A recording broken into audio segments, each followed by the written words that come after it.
नमस्कार दोस्तों, कैसे हैं आप लोग। उम्मीद करती हूँ आप लोग बहुत अच्छे होंगे। दोस्तों, मेरा नाम प्रिया शर्मा है और जैसा कि मैं रोज़ आपके साथ एक कहानी शेयर करने आती हूँ, आज फिर मैं आपके साथ एक स्टोरी शेयर करने आई हूँ। तो दोस्तों, मेरी कहानी कुछ ऐसी है कि मैं सुख और दुख दोनों का होना जीवन में बहुत ज़रूरी है। तो दोस्तों, मैं अपनी कहानी शुरू करने वाली हूँ। उससे पहले मैं आपसे एक रिक्वेस्ट करना चाहती हूँ कि आप मेरे चैनल को सब्सक्राइब कीजिएगा, मेरे वीडियो को ज़्यादा से ज़्यादा शेयर कीजिएगा, लाइक कीजिएगा एंड व्यू कीजिएगा।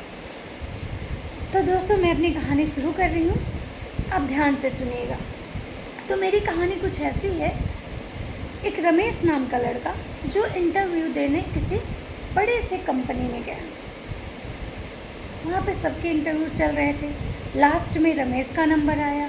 जब रमेश का नंबर आया तो रमेश इंटरव्यू देने गया डायरेक्टर के चैम्बर में, जहाँ डायरेक्टर बैठे हुए थे। रमेश ने डायरेक्टर को अपना फ़ाइल दिया जिसमें उसके सीवी एंड डॉक्यूमेंट्स थे। डायरेक्टर साहब उसके फ़ाइल को खोले और पलट पलट के देखने लगे। डायरेक्टर साहब उसको देखते हुए रमेश से बोले कि अच्छा, आपको पढ़ाई के साथ साथ अदर एक्टिविटी भी बहुत पसंद था।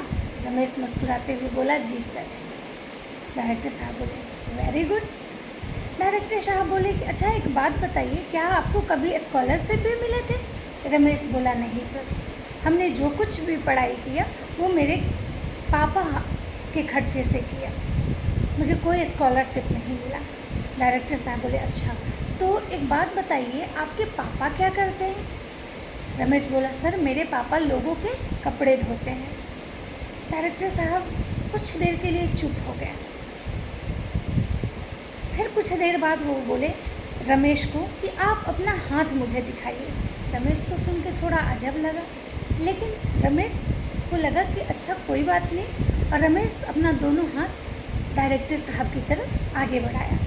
डायरेक्टर साहब उसके हाथ को छू के देखे। उसका हाथ बिल्कुल सॉफ्ट था, एकदम से मुलायम रेशम की तरह। डायरेक्टर साहब कुछ बोले नहीं, बस इतना बोले कि ऐसा है कि हम आपसे फिर कल मिलना चाहेंगे। रमेश खुश हो गया क्योंकि उसको लगा कि अरे, डायरेक्टर साहब हमको सेकेंड राउंड के लिए बुला रहे हैं, इसका मतलब हमारी नौकरी तो पक्की हो गई। रमेश खुश हो गया सुन के। लेकिन डायरेक्टर साहब बोले कि लेकिन हाँ, एक बात और, उससे पहले आपको आज मेरा एक काम करना होगा। रमेश बोला, बताइए सर, क्या करना होगा। बोले कि आज आप अपने घर जाके अपने पिताजी का हाथ धुलवाएंगे।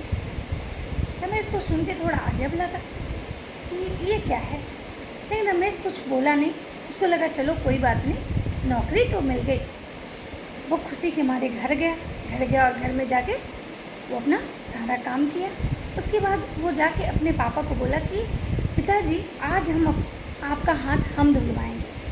सुन के उसके पिताजी को थोड़ा अजब लगा, ये ऐसा क्यों बोल रहा है।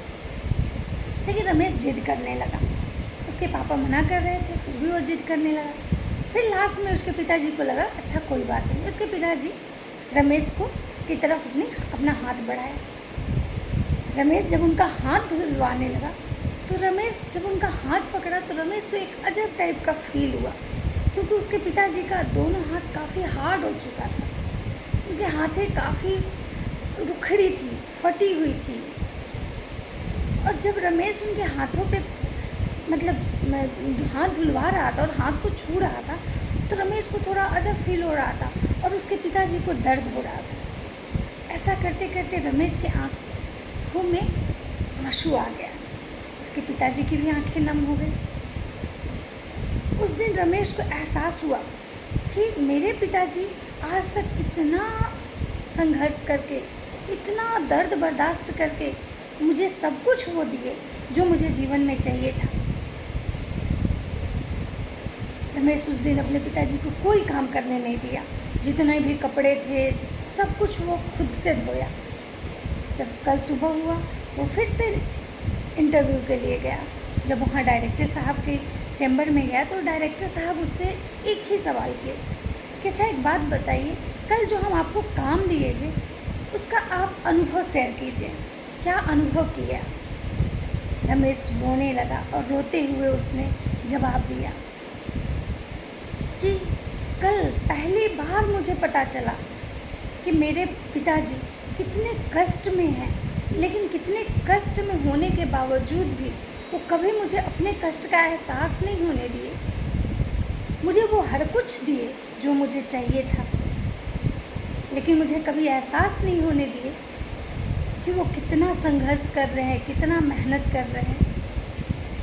डायरेक्टर साहब सुन के खुश हो गए और बोले कि मुझे ऐसे ही मैनेजर की तलाश थी अपने कंपनी के लिए, जो कि अपने नीचे काम कर रहे लोगों का दर्द समझे, उनका दर्द बांटे, ना कि सिर्फ उनसे काम करवाए। तो दोस्तों, आपको भी जब भी कभी अगर ऐसा मौका मिले तो इंसानियत के नाते, एक अच्छे इंसान होने के नाते पहले आप लोगों के दर्द को समझिए, उनकी जगह पे खुद को रख के देखिए,